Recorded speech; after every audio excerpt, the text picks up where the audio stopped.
Satrio Piningit itu nanti sudah menuju ke arah ke sana. Sehingga pada waktu beliau itu duduk di dalam satu singgasana yang namanya RI1, entah itu bentuknya raja atau bentuknya presiden, itu sudah bersifat berperilaku seperti Prabu Puntadewa.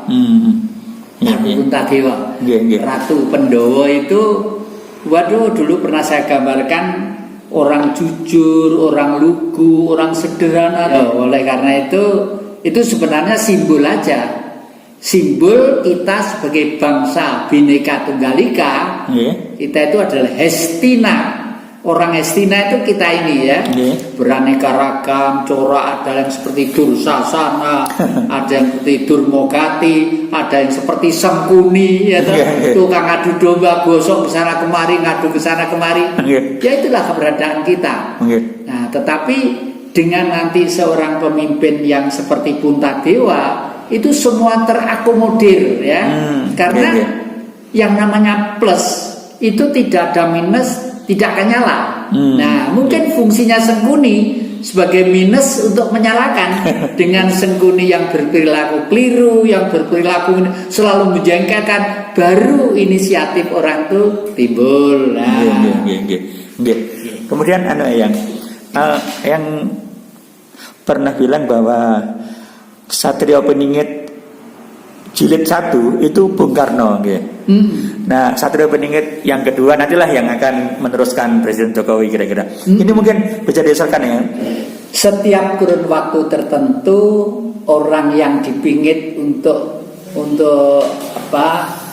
menuju dalam satu zamannya itu selalu ada. Satrio Piningit pertama itu kalau menurut hemat saya adalah orang Singosari yang namanya Ken Arok. Nah, Ken Arok atau Mpu Arok itu ya. Beliau itu seorang inisiator pertama yang revolusioner sekali pada waktu itu, sehingga pengen Singosari ini menjadi suatu sentral peradaban yang tinggi di Nusantara ini. Nah, itulah beliau dikonotasikan berdampingan dengan seorang ibu ratu yang namanya Kededes. Tapi sebenarnya Kededes tidak pernah menjadi ratu. Yang menjadi ratu adalah cucunya yang namanya Tribuana Tunggadewi ya. Kenapa kok disebut Tribuana Tunggadewi?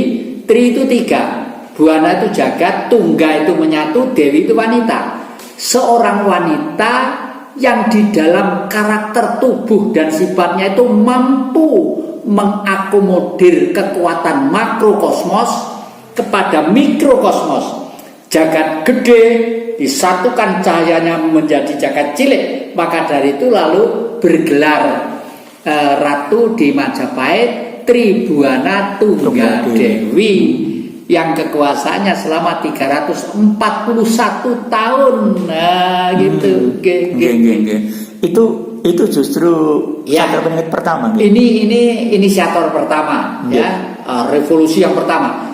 Yang kedua adalah itu lalu sehingga melahirkan Majapahit. Lalu setelah Majapahit kita terpaksa harus stagnasi, break selama kurang lebih sekitar 500 tahun. Makanya lalu leluhur kita membuat kidung Sabdo Palon Noyo Genggong Nage Janji. Itu ya. Setelah itu lalu lahirlah Satrio Piningit di zaman revolusi 1945, yaitu Bung Karno itu sendiri.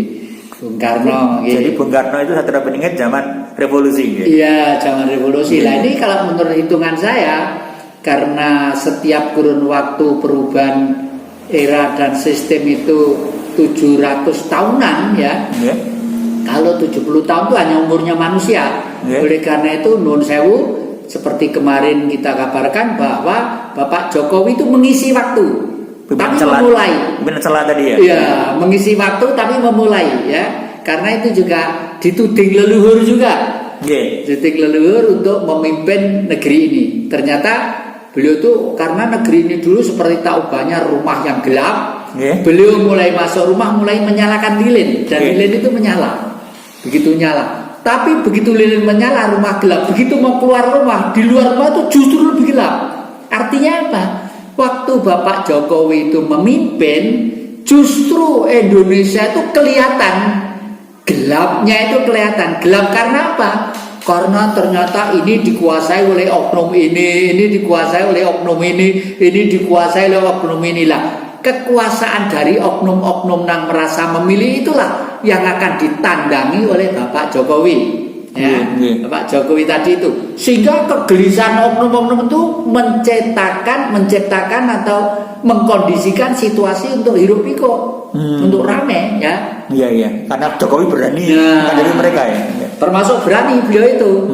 Tapi nanti karena ini sudah Satrio Piningit, ini sudah ditunggu kurun waktunya dalam fasenya, dan itu semakin mendesak, semakin dekat.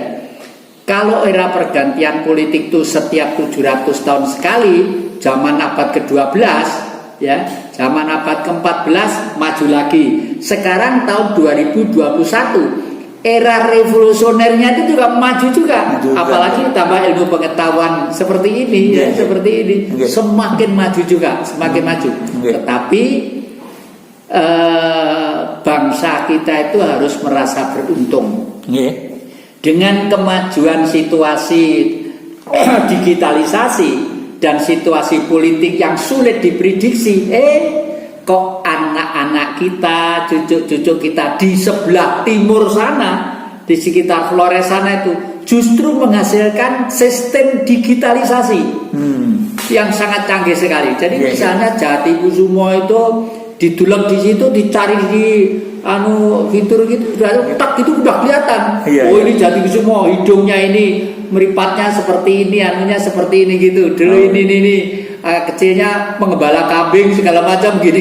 Udah komplit deh. Udah lengkap. Jadi jangan coba-coba di Indonesia itu mulai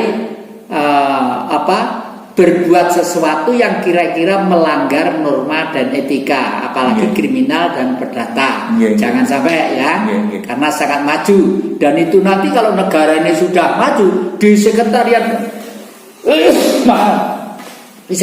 negara itu ruang khusus. Di sana ada ahli-ahli, adik-adik yang kecil-kecil tinggal gini aja, misalnya ada perampokan